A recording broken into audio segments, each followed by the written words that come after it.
वैसे इस समय इंडिया अलायंस की सबसे बड़ी परेशानी सीट शेयरिंग को लेकर है। बीजेपी रामलला की प्राण प्रतिष्ठा को सफल बनाने में जुटी है तो कांग्रेस अपना अलायंस बचाने में लगी है। आज कांग्रेस की नेशनल अलायंस कमेटी ने यूपी और महाराष्ट्र में अपने पार्टनर्स के साथ बात की।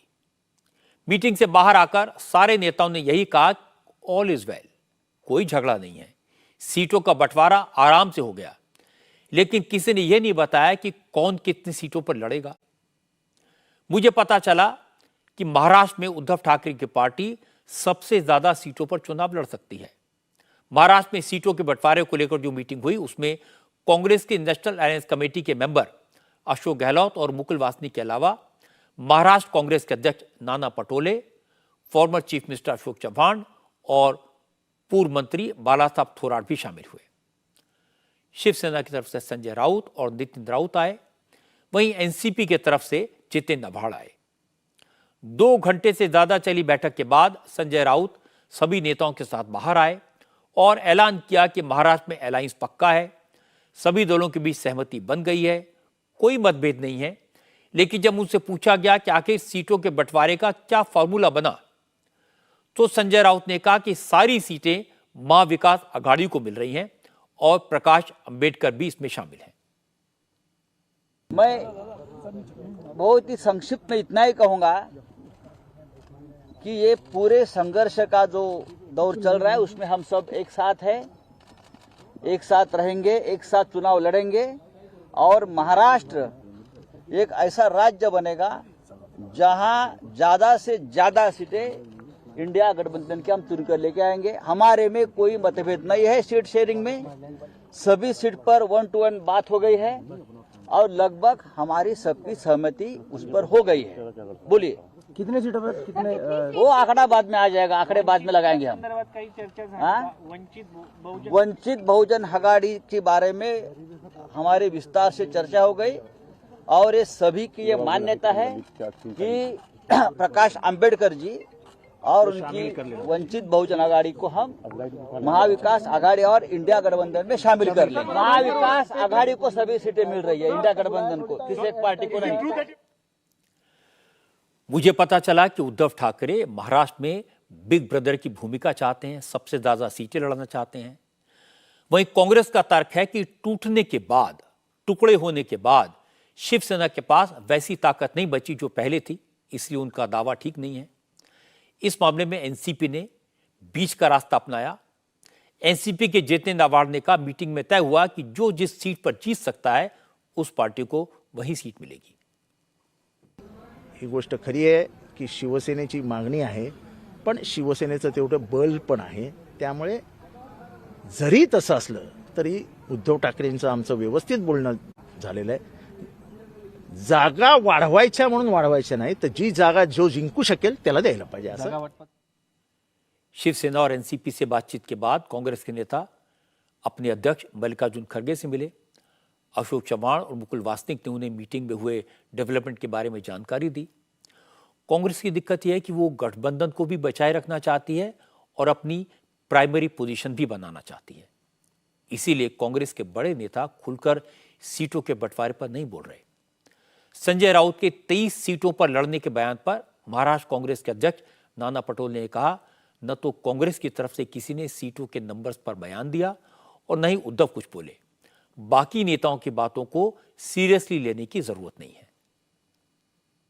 महाराष्ट्र में जो हमारा महाविकास आघाड़ी का अलायंस है उसमें प्रॉपरली सीट शेयरिंग होगी, कोई भी प्रॉब्लम नहीं होगा और उस तरह की तैयारियां हम लोगों ने कर ली है।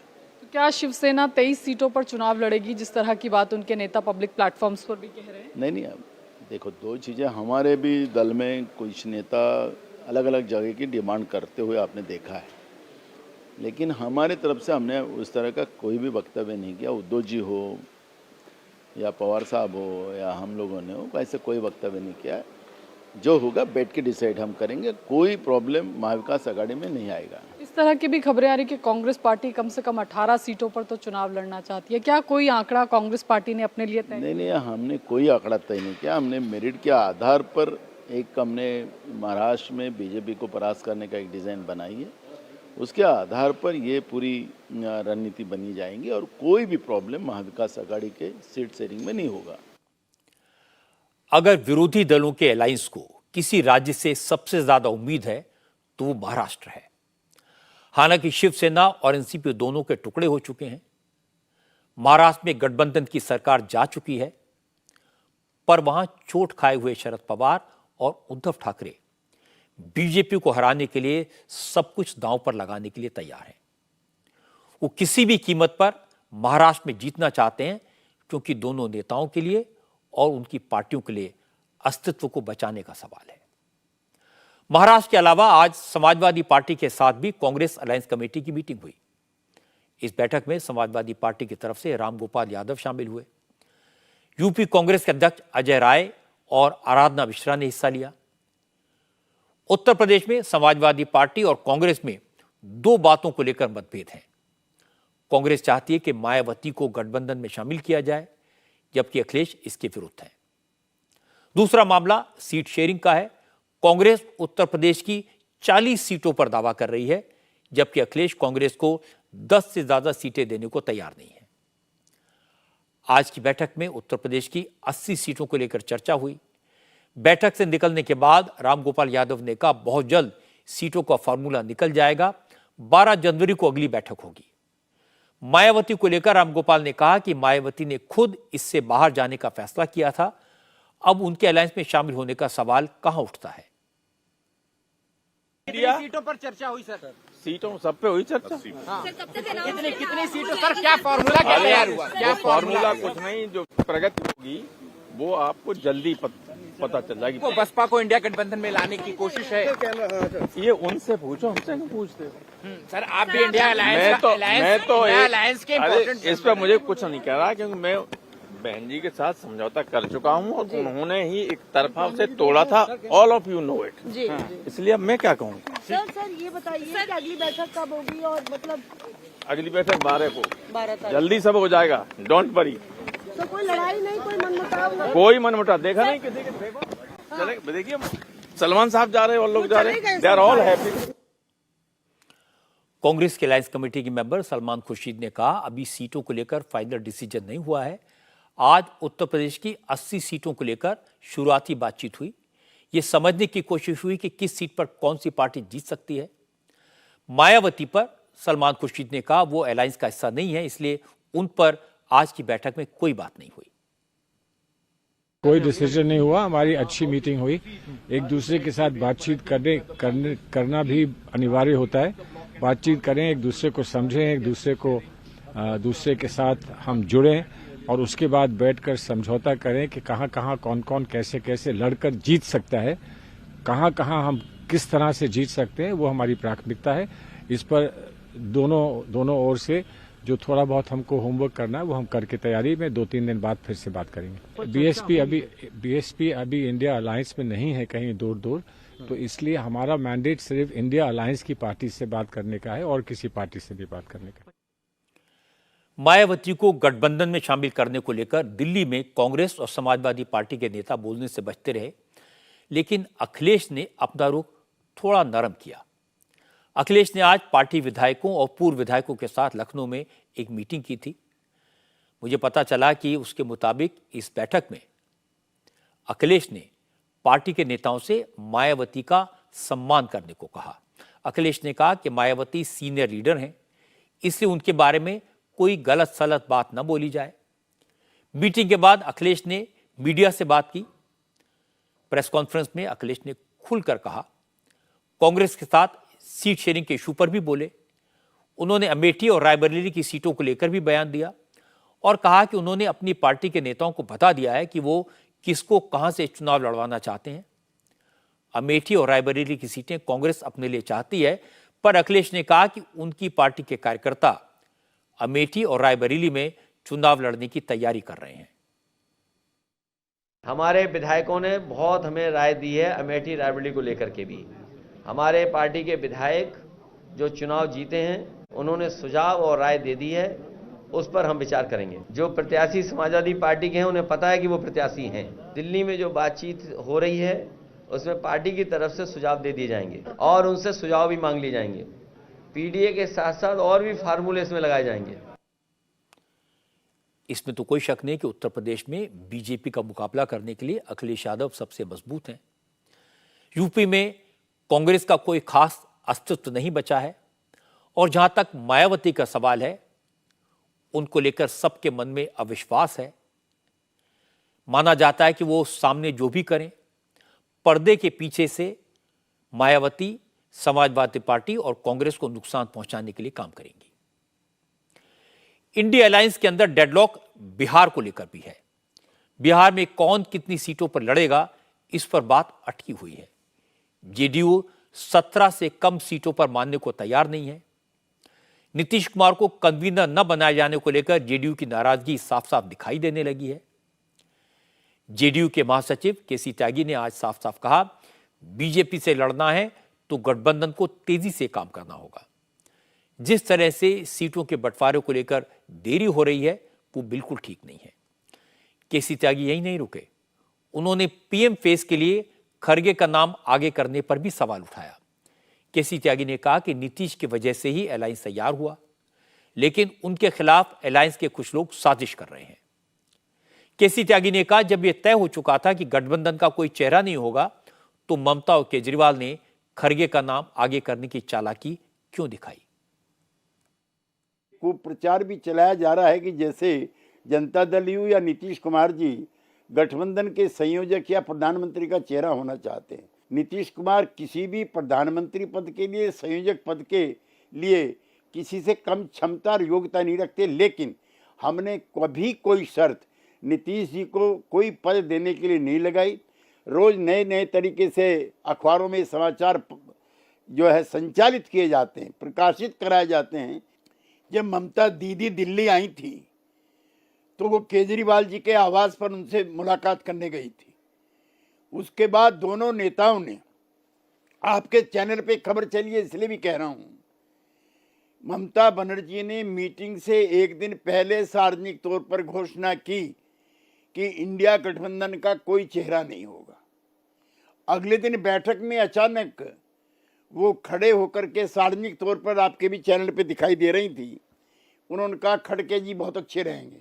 मैं खड़गे जी की सज्जनता का कायल हूं कि उन्होंने स्वयं खड़े होकर के कहा कि नहीं, मैं इस पद का उम्मीदवार नहीं हूं, वरना ये और विवाद आगे बढ़ता।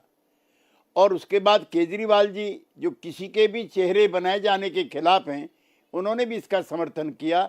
तो इस तरह की जो छोटी छोटी चालाकियां होती हैं, उससे बड़े काम संपन्न नहीं होते। केसी त्यागी पुराने अनुभवी नेता हैं, सोच समझकर गहराई से अपनी बात कहते हैं। उन्होंने कांग्रेस के रवैये और राहुल की भारत जोड़ो न्याय यात्रा की टाइमिंग पर भी सवाल खड़े किए। केसी त्यागी ने कहा, राहुल को यात्रा करनी थी, अपनी इमेज चमकानी थी, तो वो उसके लिए इंडिया अलायंस के पार्टनर्स को भरोसे में ले सकते थे और लेना चाहिए था। ये यात्रा इंडिया अलायंस के बैनर पर हो सकती थी। राहुल ऐसे वक्त में यात्रा पर निकल रहे हैं जब उनकी जरूरत दिल्ली में है, सीट शेयरिंग का काम फाइनल करने में है। तो कांग्रेस की भारत जोड़ो यात्रा के बजाय ये इंडिया गठबंधन के बैनर के नीचे हुई होती, जो चुनाव के दिनों में इसका महत्व और बढ़ता और इसकी व्यापकता भी और बढ़ती। एक दूसरा, किन किन राज्यों में ये गुजर रही है, वहाँ के महत्वपूर्ण नेताओं की एडवांस में ही एक्सेप्टेंस लेकर के प्रचार प्रसार किया जाता, तो ये और कॉम्प्रिहेंसिव और ब्रॉड बेस होती। हमारा यात्रा से विरोध नहीं, हमें राहुल गांधी जी की जो लोकप्रियता बढ़ेगी उससे विरोध नहीं है, लेकिन हमारे कहना ये मीनिंगफुल होनी चाहिए। और यूं भी इस समय वो सबसे बड़े नेता हैं कांग्रेस पार्टी के, उनकी उपस्थिति दिल्ली में ज़्यादा आवश्यक है। अगर किसी राज्य में किसी सहयोगी दल के साथ गठबंधन को लेकर के कोई विवाद है, तो राहुल गांधी की अथॉरिटी है कि उसको सॉल्व कराएं। तो यहाँ की सारी चीज़ें समाप्त करने के बाद और इंडिया बैनर के नीचे अगर वो यात्रा करते तो अच्छा होता। केसी त्यागी क्या कहना है कि भारत जोड़ो यात्रा का नाम इंडिया हो सकता था, इंडिया जोड़ो यात्रा हो सकता था। केसी त्यागी के सवालों का जवाब मल्लिकार्जुन खड़गे ने दिया। उन्होंने कहा कि ऐसे नाजुक मौके पर जब सीट शेयरिंग की बात चल रही है, सारी पार्टियां मिलकर चुनावी रणनीति तैयार कर रही हैं, तब एक दूसरे पर इस तरह के कमेंट करना ठीक नहीं है। लोगों का भरोसा गठबंधन पर तभी बढ़ेगा जब सब एक साथ दिखे, एक जैसी बात बोलें। एक दूसरे के खिलाफ कमेंट करना अलायंस के लिए ठीक नहीं है।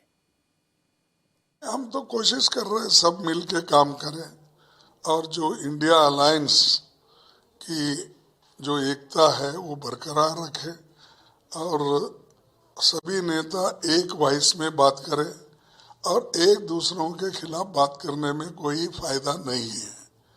तो मेरा यही सबसे विनती है, जैसा हम एकजुट होकर काम करते आए हैं, आइंदा भी काम करना जरूरी है और वो काम कर रहे हैं।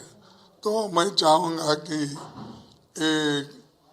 2024 के इलेक्शन में हमारी सबकी एकता रहेगी। मल्लिकार्जुन खड़गे ने जो बात कही वो सही तो है, क्योंकि जैसे ही बिहार में गठबंधन के दलों की लड़ाई बाहर आई तो बीजेपी को तंज करने का मौका मिल गया। गिरिराज सिंह ने कहा यह स्वार्थ का गठबंधन है, बाकी पार्टियों को इससे नुकसान हो ना हो, कांग्रेस को जरूर नुकसान होगा। और इसके बाद गिरिराज सिंह ने बड़ी बात कही। उन्होंने कहा कि राहुल गांधी और कांग्रेस को खत्म करने की साजिश इंडिया अलायंस ही कर रहा है। इंडी गठबंधन ही नहीं है, ऊपर से संतरा है और नीचे से फांके फांक है, अंदर में संतरे की तरह। ऊपर से छिलका सुंदर लगता है और नीचे फांक है। तो ये फांक अब बिखर गया है, छिलका उखड़ गया है। अब वो कोई भी यात्रा कर ले, कांग्रेस को यही गठबंधन ही सत्यानाश करेगा। बिहार को लेकर, नीतीश कुमार को लेकर केसी त्यागी ने जो कहा वो नोट करने लायक है। केसी त्यागी की बातों से अंदाजा लगा कि बिहार में जहां मोदी विरोधी गठबंधन एकजुट दिखाई दे रहा था, वहां क्या प्रॉब्लम आई। पहली बात तो जेडीयू को लगता है कि नीतीश कुमार ने विरोधी दलों को इकट्ठा किया, लेकिन अलायंस बनने के बाद उन्हें दरकिनार कर दिया गया। दूसरी बात, उन्हें लगता है कि कांग्रेस को सिर्फ राहुल गांधी की चिंता है। अगर कांग्रेस को अलायंस की चिंता होती तो भारत यात्रा का नाम इंडिया यात्रा रखते। अब लालू, नीतीश और कांग्रेस में एक दूसरे के प्रति अविश्वास है, जिसका चुनाव में नुकसान हो सकता है। कांग्रेस की मुश्किल सबसे ज्यादा पंजाब में है। यहां पार्टी के नेताओं में ही इस बात को लेकर कंफ्यूजन है कि पार्टी कितनी सीटों पर चुनाव लड़े, अलायंस करे या ना करे। कांग्रेस आम आदमी पार्टी से अलायंस करना चाहती है, सेंट्रल लीडरशिप बात कर रही है। पंजाब में कांग्रेस 6 और आम आदमी पार्टी 7 सीटों पर चुनाव लड़ने के इंडिकेशन भी दे रही है। लेकिन पंजाब में कांग्रेस के नेता कह रहे हैं कि वो तो सभी 13 सीटों पर चुनाव लड़ने की तैयारी कर रहे हैं। लोकसभा चुनाव की तैयारियों को लेकर आज चंडीगढ़ में पंजाब कांग्रेस की एक मीटिंग हुई। इस मीटिंग में स्टेट के इंचार्ज देवेंद्र यादव भी मौजूद थे। पंजाब कांग्रेस के सारे बड़े नेता इस मीटिंग में थे। मीटिंग के बाद पंजाब कांग्रेस के अध्यक्ष अमरिंदर सिंह राजा वडिंग ने साफ साफ कहा, आम आदमी पार्टी के साथ कोई समझौता नहीं होने वाला। अमरिंदर राजा वडिंग ने कहा, हाईकमान के साथ आम आदमी पार्टी की क्या बात हुई उन्हें नहीं पता, लेकिन उनके पास 13 सीटों पर तैयारी करने का ही मैसेज है। राजा वडिंग ने कहा, हो सकता है कि 6 सीटों पर चुनाव लड़ने की अफवाह जानबूझकर फैलाई गई हो और हम 13 सीटों पर ही चुनाव लड़ें। मेरे से आप पूछेंगे तो मैं आपको ये कहना चाहूंगा कि अभी तक मेरे से इस बात की कोई चर्चा नहीं हुई है। कल भी देवेंद्र यादव जी हमारे साथ थे, अगले 4 दिन यहाँ पर प्रभारी हैं। हमें अब तक यही बताया गया है कि आपने 13 की 13 सीटों पर चुनाव लड़ना है और मैं 13 की सीटों पर चुनाव लड़ने की तैयारी कर रहा हूं। और कौन कह रहा 8 सीट या 6 सीट, मेरे को इस बात का मालूम नहीं। समझौता करना है और 6 सीट हमने बांट लिया है, आपको बताने में मेरे को गुरेज क्या है। सो मेरा कहने का मतलब ये अफवाहों का जो बाजार है बहुत गर्म है। हो सकता है कि आपको ये गलत खबर आई हो, 13 की 13 सीटों पर हम चुनाव लड़ें। पंजाब कांग्रेस प्रेसिडेंट ने तो अपनी ही हाईकमान को मैसेज देने के लिए अफवाह का बहाना बना लिया, लेकिन farmer deputy chief minister Sukhjinder Singh Randhawa ने सीधी बात की। उन्होंने कहा कि गठबंधन पर बातचीत दिल्ली के नेता कर रहे हैं, लेकिन पंजाब के नेताओं ने बता दिया कि स्टेट लीडर्स की भावनाओं का ख्याल भी रखा जाए। अलायंस के बारे में जो आज बैठकर बात होगी या दिल्ली में बात होगी, तो उसी के बाद ही मेरा एक जरूर आप समझ लीजिए कि जो स्टेट लीडरशिप है उसको इग्नोर नहीं किया जाएगा, उनकी भावनाओं को कोई इग्नोर नहीं करेगा। देखो, एक पासे तो असं कही जाने कि कट्टर चोर ने, केजरीवाल चोर है, भगवंत मान चोर है, तो दूसरे पासे कहते अलायंस कर लो, ये अलायंस नहीं, गल नहीं बनेगी। बात तो ठीक है, एक तरफ कांग्रेस के नेता कहें कि केजरीवाल चोर है, दूसरी तरफ कोई कहे कि अलायंस कर लो, तो ये कैसे होगा। आम आदमी पार्टी संभल कर बोल रही है, उम्मीद लगा रही है कि पंजाब में सीट शेयरिंग का कोई रास्ता निकल जाएगा। सौरभ भारद्वाज ने आज कहा कि गठबंधन में सीटों को लेकर खींचतान तो होती है, ये नॉर्मल बात है। एक पार्टी जब अपने एक संसदीय क्षेत्र के अंदर टिकट बांटती है तो वहां पे 10 दावेदार होते हैं उस टिकट के। जाहिर सी बात है, आप एक को टिकट देते हो तो 10 लोग में से 9 नाराज होते हैं, दुखी होते हैं। और जब 2 पार्टियां होती हैं तो जाहिर सी बात है जो टिकट मांगने वाले लोग हैं वो और ज़्यादा। जाहिर सी बात है कि इसके अंदर थोड़ी परेशानी होती है, मगर इन परेशानियों के बावजूद आपको देश को बचाने के लिए जो है कुछ कॉम्प्रोमाइजेस करने पड़ेंगे। पंजाब को लेकर मेरी जानकारी है कि आम आदमी पार्टी बिल्कुल क्लियर है। उसे लगता है कि पंजाब के विधानसभा चुनाव में आम आदमी पार्टी को जिस तरह से लैंडस्लाइड विक्ट्री मिली थी, उसने पंजाब में कांग्रेस की खाट खड़ी कर दी है। और अब आम आदमी पार्टी के नेताओं को लगता है कि पंजाब में आम आदमी पार्टी को कांग्रेस को एक भी सीट नहीं देनी चाहिए। अगर कहीं फ्रेंडली फाइट होनी है तो हो जाए, वो उसके लिए तैयार है।